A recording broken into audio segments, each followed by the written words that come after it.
All right, Bears, Colts grades. We do this each week. We go over what we've learned a day later from the PFF grades and watching the film. I haven't watched the film completely through a second time, but I have watched the game again. And there's a lot to be excited about with this team.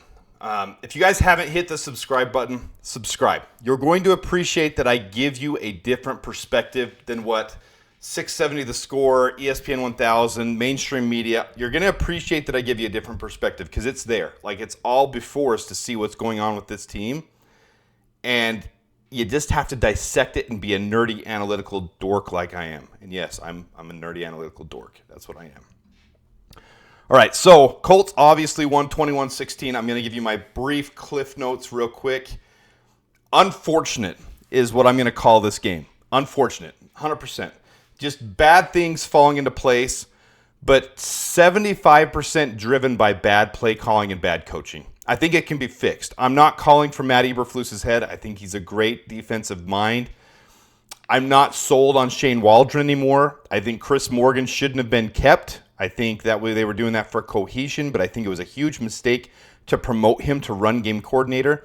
There's clear things that show that the running game should be fine, but the offensive scheme and who they're using is absolutely blowing it for us. I'm not one bit worried about Caleb. Watching it a second time, looking at the stats, I'm not one bit worried about him. I absolutely believe he has it. He is him. I do believe it.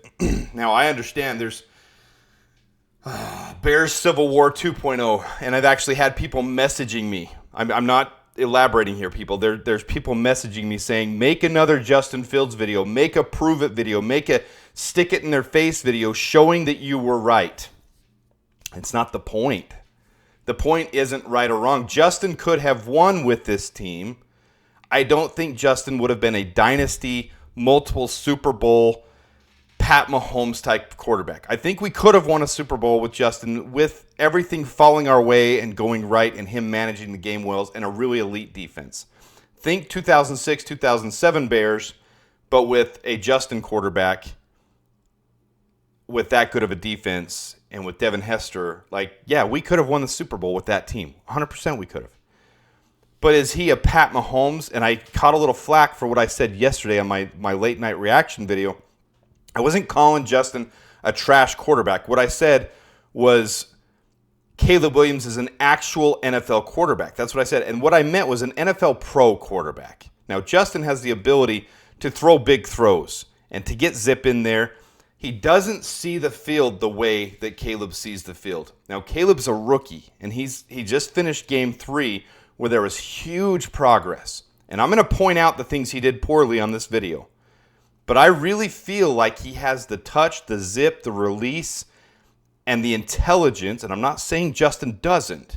But Justin was always a developmental quarterback. And we flat out, plain and simple, ran out of rookie quarterback with him. If we would have won a Super Bowl, if we would have gone to the NFC Championship, heck, if we would have gone to the playoffs with Justin, you might have seen us stick with him.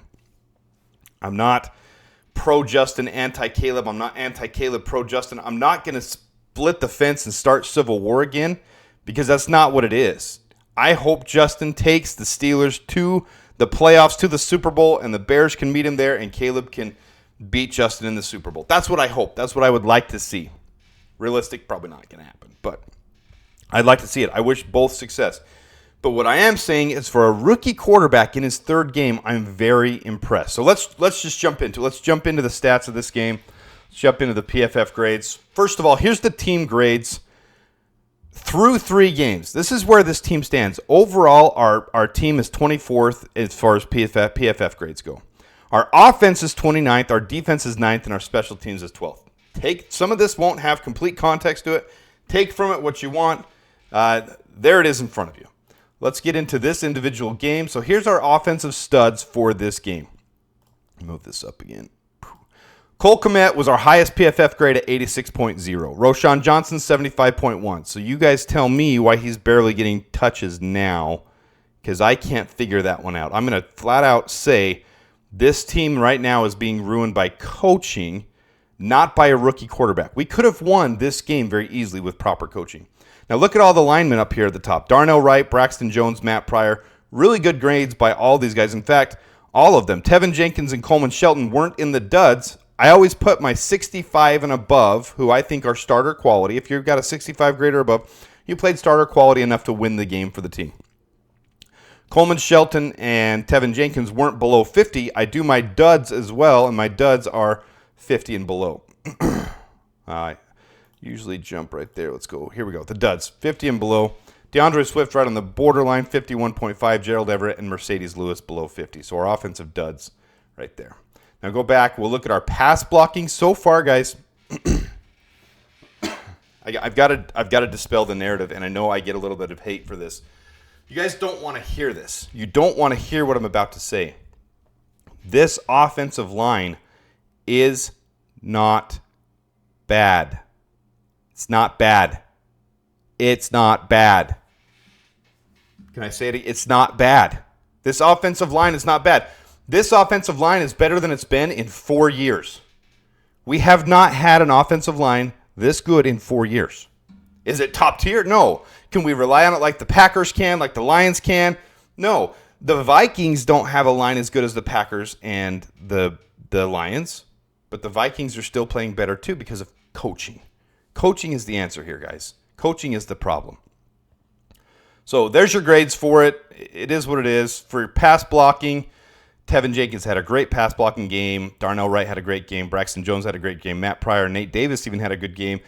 Coleman Shelton was still good, not terrible. But overall, when all of your guys are above 60 on pass blocking, that's a good game. There's a reason Caleb was able to throw for 363 yards. All things need to be put into context. That was not the reason we lost the game.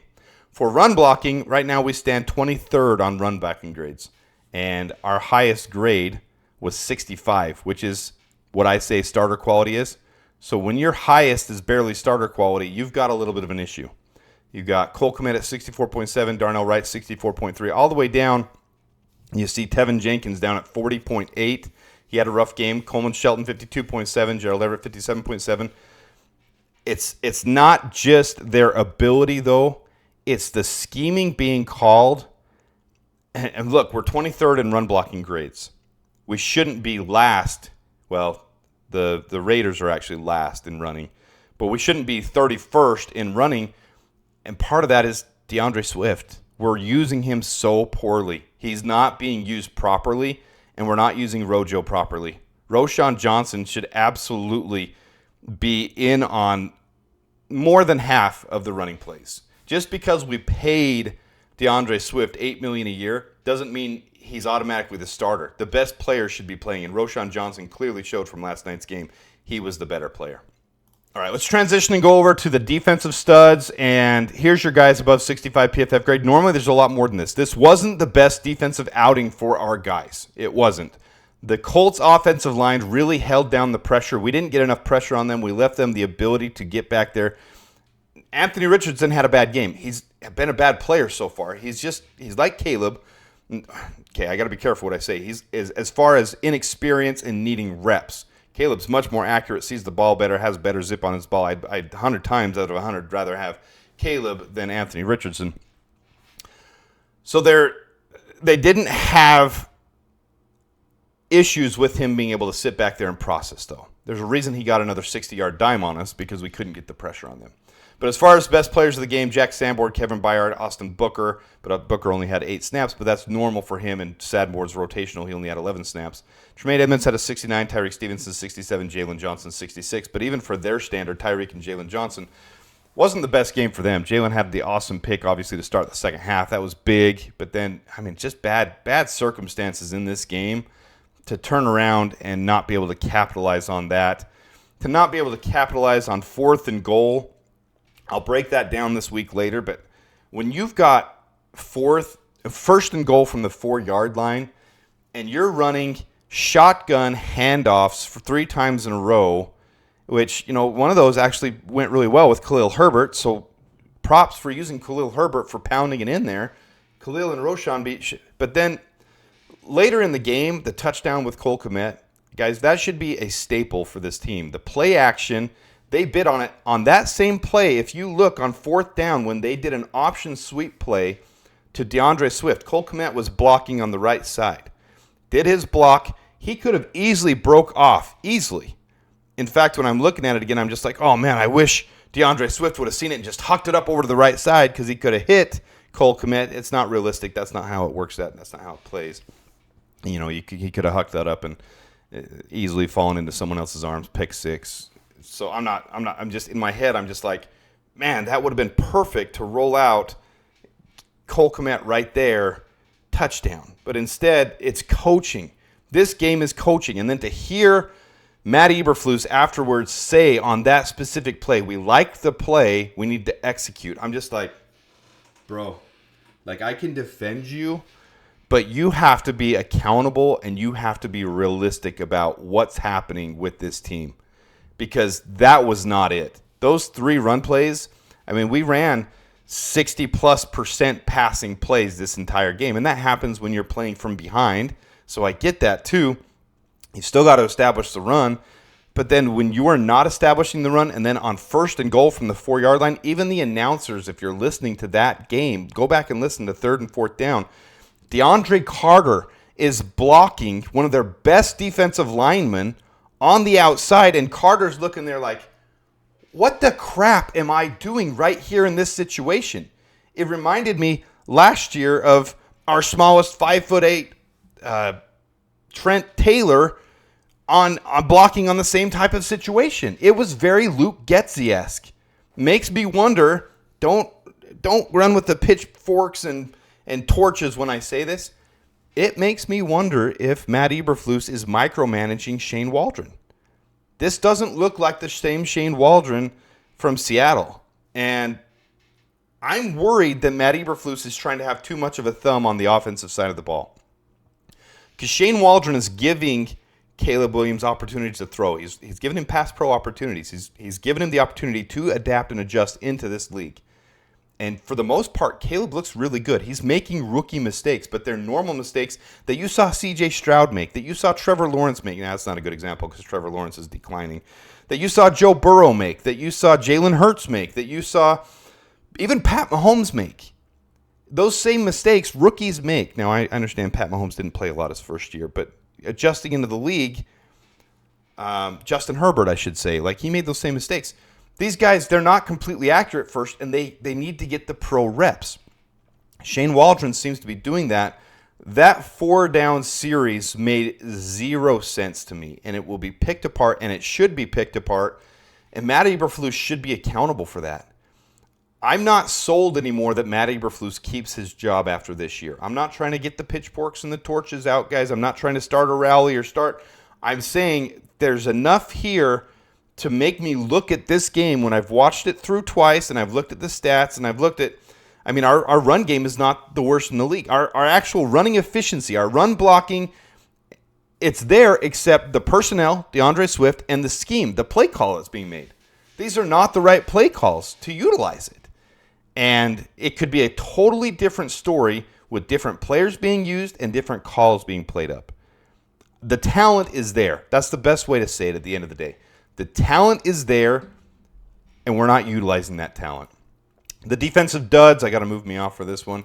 Now, this isn't a good look. This isn't a good look, and if you go back and look at the game, there were some breakdowns on the defense. Jaquan Brisker, Montez Sweat, DeMarcus Walker, Darrell Taylor, Andrew Billings, Kyler Gordon, TJ Edwards, all below, right around 50 and below. That's not a good look. That doesn't lead to your defense being crisp and accurate. Luckily, the Colts offense was bad enough. I mean, think about that. We just had one of our worst defensive outings against one of the worst offensive teams, and they only scored 21 points. We're lucky they only scored 21 points. But the defense needed to step up a lot more, and it's tough. It's tough to put all the pressure on the defense because your defense can't win every game for you, but really Caleb did enough on offense on his part to be able to win the game other than some minor mistakes. And if the play calling would have been right, we could have had this one. It's just unfortunate breaks. I mean, the defense getting the stop and then Darrell Taylor falling for the head bob on the punt gives them a new first down. 4 and out on the 4-yard line, 1st and goal from the 4, and we don't punch it in. We don't even get a field goal out of that. Hail Mary that falls short at the 1-yard line at the end of the half. I mean, just a lot of things that the Bears were the better team and just didn't fall our way at the end of the day. Here's your special team studs and duds. Studs, Elijah Hicks, Colin Johnson, Khalil Herbert, Tyreek Stevenson, and Jonathan Owens. And your duds, there's only a couple here, Jalen Jones and Daniel Hardy, 38-31. So, all right, let me go into now. Here's Caleb. Let me take me off the screen for this. So here's week 2. This is what I showed you guys. Here's his passing and how he's progressing. This is the passing depth. And I highlighted this top part. You can see we're not getting enough pass protection to get him, to allow him to pass deep. Well, that pass protection was there. So anyone who's harping on the line, I'm going to make myself huge for this. Boom. Guys, if you're blaming the line for this team, knock it off. The line is fine. They're average. It's not the line's fault. It's the coaches. The coaches are terrible. I don't know how else the coaches are terrible. All right. So here's week 2. Look at week 3 difference. So week 3, he was able to get it out a lot more. So 2 out of 6 deep left with an interception, 1 out of 2, 3 out of 4 over the middle, 1 out of 3 over the middle. So it looked a lot better. Here's overall for the year, 2 for 12, 1 for 3. He's coming along. There's not a lot you can deduce from this. I'm just giving it to you so you can see it, but there was more opportunity, and he looked really good across the middle. He looked really good deeper. There were some interceptions. Let me show you these interceptions, though. So here's the first interception. What do you see? It's not video. I don't have the all-22 broken down and broken out yet, but I want to show you guys here. Every one of these guys is being passed well. Now, maybe he feels a little pressure right there coming from Braxton Jones, but this is right before he releases it, and if you go watch it again, this is his first interception. He stutter steps his feet in a very rookie-like way. It was very awkward, and it didn't look good, and what it led to was no zip on the ball. He basically hung it up there for Jalen Jones. This one was 100% on Caleb Williams. That's on him, but I attribute this to rookie. That's what this one I attribute. This is rookie. Now, I don't think he'll keep making these mistakes through the year. It's week 3. If this mistake is happening on week 12, I've got a bigger issue with this. I'm not as stressed about it on week 1. So this one was hung up to dry. Jalen Jones, yes, we both have a Jalen Jones on our team. The Colts, Jalen Jones, picked this one off easily. Interception number 2, this is the one a lot of people are talking about, saying Rome Odunze dropped it. He didn't drop it. You can see right here, I still framed it right where Nick Cross punched the ball up out of Rome's hands. Now, the thing with this one is it was thrown a little bit behind Rome. Okay, so this is still, I'm going to say, 40% on Caleb because Rome was right there, and it put Nick Cross in a good position.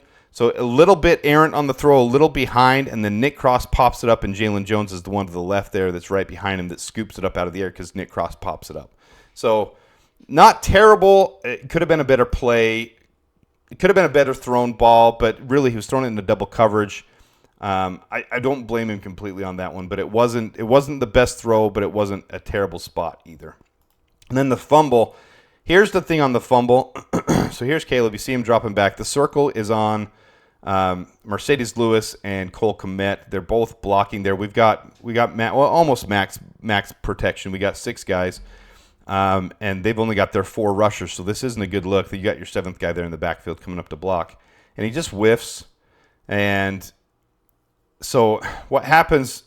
This one's tough because Mercedes Lewis pushes him so hard that he gives off of Cole Kmet too. But Cole Kmet should have been engaged tighter. So it's rough. This is the first play of that drive too. So Caleb doesn't see it coming. But what you want to see right here is Gerald Everett is open in that flat, but Caleb's going for the deep ball, but he doesn't see the defender right behind him, which is Latu, who you guys know I love. And he just strip sacks him. So if he would have seen the check down, let your players do the work, it was 1st and 10. You can take that check down right there. You see where I put the arrow to Gerald Everett. Gerald Everett's wide open right there. Not going to be the biggest gain. It's going to be a check down. I know we're trying to push the ball down the field.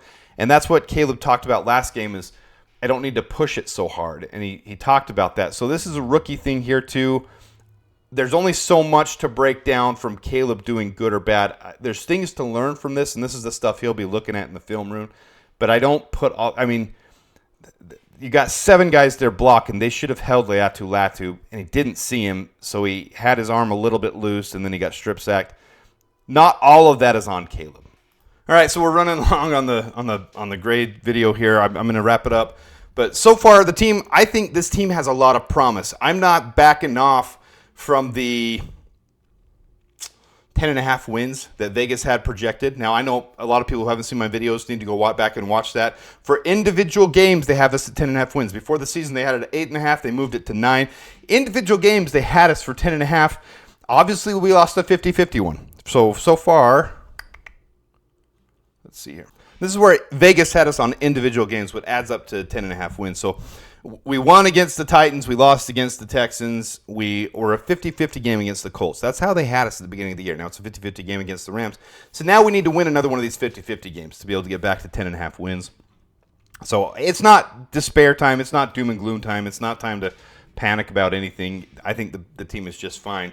And especially with the rookie. Remember last year we were 0-4. And no, you don't want to repeat that same pattern year after year, going 0-4 and then getting together and cohesing. I don't know why Matt Eberflus and this coaching staff and every coaching staff he has takes a while to figure things out. Maybe they're not the fastest processing coaching staff in the league. But once they do, I have confidence in the ability of this team. I really do have confidence in Caleb, in the running back. If they can just switch it up and get Khalil Herbert and Roschon Johnson more touches. You saw what happened last night with Cole Kmet. He got 11 targets, 9 receptions. It looked a lot better. If they would have utilized that in opportune times, if they would have utilized that on those first and goal from the 4, one time, try it out. One time, throw it to Rome. Maybe run it twice, throw it twice. They got to mix it up. The coaching staff needs to come along because the coaching staff is the weakness right now. But as far as this game goes, there's a lot to look forward to and be hopeful about. I wish we would have had a better game against a team that was struggling so much on offense. The defense really could have teed off and had a good time on this game, but the defense was lagging, and then the offense and then just things fell apart at the wrong time. The Hail Mary fell short on the 1-yard line. A special teams blunder with, was it Hardy or was it Darrell Taylor? One of the two jumped off sides when they were punting it to us, and then, just a lot of first and goal from the 4. A lot of things just didn't go our way, and this easily could have been a game we should have and could have won. We should have won it. We didn't. It's not time to hang your head and be doom and gloom, though. That's my thoughts. Let me know what you guys think, because there's a lot to look forward to. Is there anything in the stats that made you surprised? Are you still completely down on the offensive line? Because the national media and the Bears media is trying to convince you they're the huge problem. They are not the huge problem on this team. It's the coaching. Plain and simply, flat out. The passing, you don't pass for 363 yards with terrible blocking. You just don't. It just doesn't happen. So I think the Bears are going to be fine. They just got to bring it together. With that, dabears.